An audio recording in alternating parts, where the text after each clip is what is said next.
What's up, everybody? Brothers, sisters, psychonauts, and seekers of truth. It is Ananka, and welcome to my bazaar. Today, I have a DMT trip report for you.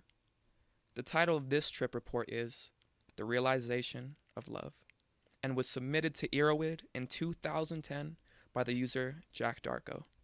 He was 20 years old at the time, and no past drug experience is given. With all that being said, let our story begin. How do you expect the unexpected? How do you describe the indescribable? How do you believe the unbelievable? And how do you question the unquestionably flawless intelligence of God's mind? You don't. You sit back with trusted friends. You raise a glass pipe to your lips.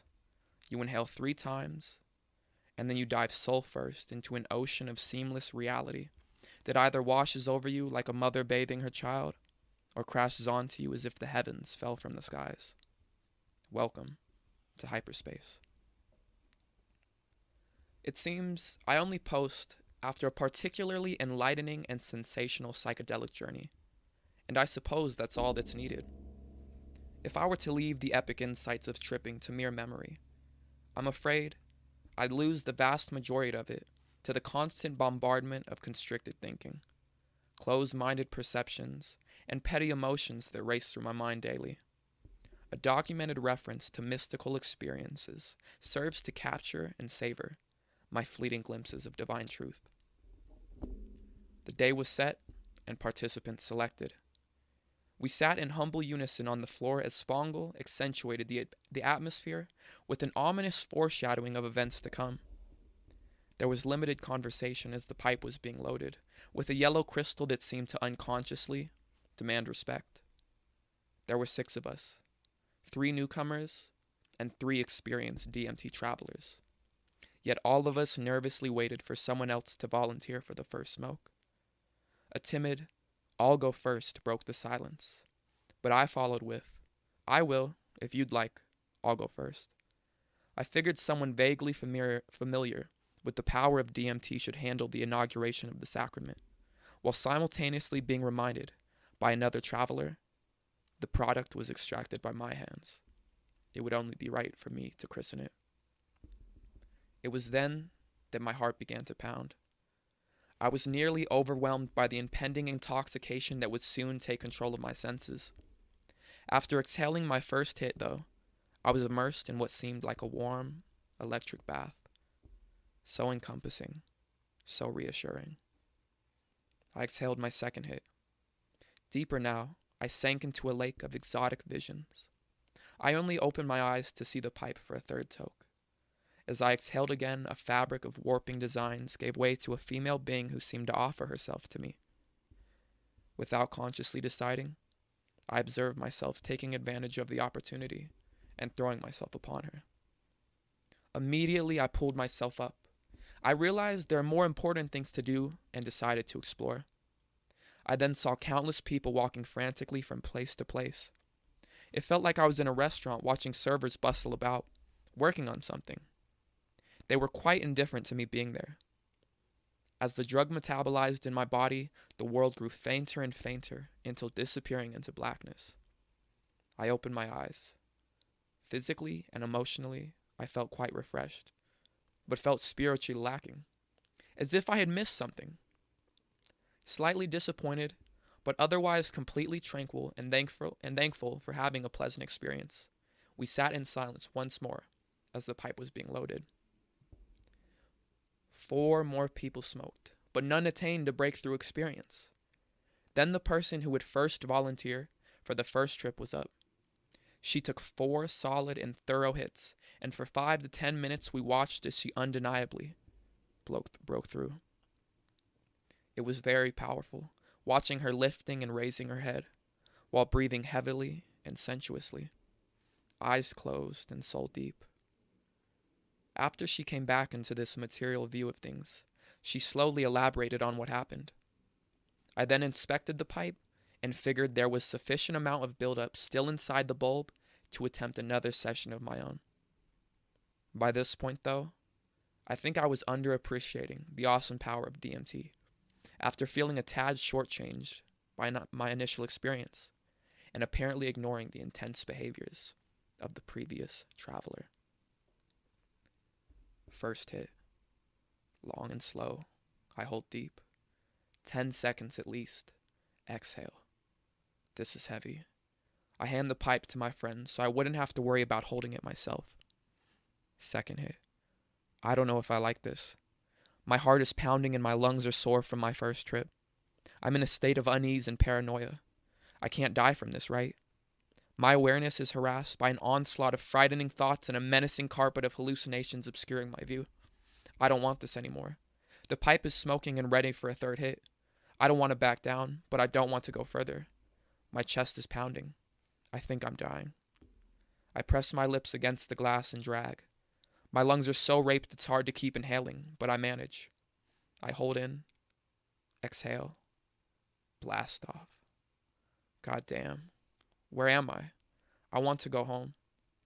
My chest feels as if there's a hole in it, as if my heart is missing. This is so painful. I'm alone, I'm scared, and I want my heart back.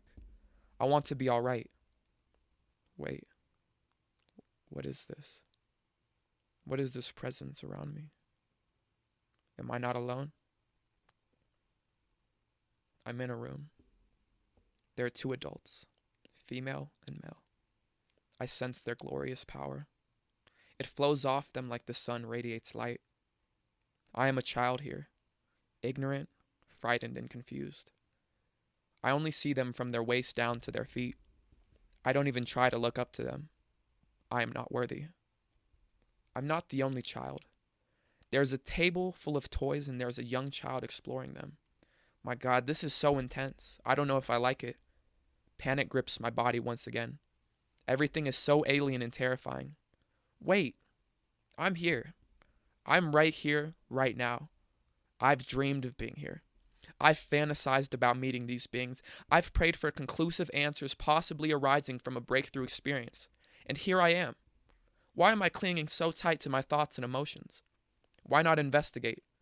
Forget life and death. Absorb myself into what is happening right now. I'm in the room. And without speaking, I ask the adults why I'm here. Immediately, she hands me a toy. I look at it. It's some magnificent geometrical building block. I stare into it, focus entirely on it. It begins to glow bright. I focus harder, it glows brighter. It transmits an energy to me, something familiar. The feeling overwhelms me, and it feels heavenly. My God, this is true love, and I have felt it before. My heart is back again. There is no more hole, just complete wholeness. I look back up at the child playing with the toys. He is so happy now. He begins tossing his toys into the air in celebration, and it hits me. This is the love I have for my son. It is a reflection of my intense feelings for him. Unexpectedly, I'm reminded of all the times I haven't been the best father I'm capable of being. I'm reminded of my thoughts of moving somewhere else, not to leave him, but to start fresh somewhere else and to visit him when I can. These thoughts instantly wrench my heart from my chest, and I am sucked into a tornado of hellish anxiety, utter despair, and guilt. No, I cannot. I will not leave him. He is my inspiration for living, and without him I will die, whether it be physically, emotionally, or spiritually, or all 3. I will wither into nothingness without his love. As soon as I realize that I am back in the room, the adults are moving about quicker now, as if in a hurry. I start thanking them for showing me this, and how beautiful it is. I begin to get teary-eyed by thinking about my emotions, and again I am filled with a veil of hallucinations that depict love and remorse. I realize that I am under the influence of a short-acting drug, and I need to go back to the room before I lose touch with it. I'm back in the room. The adults are running now, and things are starting to get dimmer and dimmer. I ask what else they have to show me. The female strikes me as if reprimanding a child, as if she was saying, "Listen now, pay attention, stop drifting off, this is important."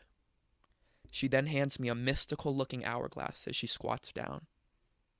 She's in full view now, and I can feel her love pouring over me. She reaches in and pulls a handful of the most serene, white glistening sand imaginable and allows it to fall. I reach out my hands and catch it. It flows through my fingers and it is orgasmic. Pure love is all about, and as this sand slides in my hand and slips through the cracks of my fingers, I understand what she is telling me. Time is the most precious thing we have. It is fantastic and inconceivable. It is also as brief and fleeting as every grain of sand that falls through the cracks of my hand. Use the time you are given wisely. Enjoy the precious moments of life and celebrate them with your son. Your life is only as full and rich as you make it, and your son is the measure of your worth. Fade to black. I cry. I begin to shake, and I try my hardest to convey the deepest of thanks to those beings. They open my eyes to the beauty of life that has always been in front of my face. I've always known he was my purpose, but to have someone so powerful demonstrate so explicitly how meaningful is, was jaw-dropping. I cry some more. I open my eyes, and everyone sits in silence. The energy in the room is sublime. I wipe my tears, and I say my goodbyes.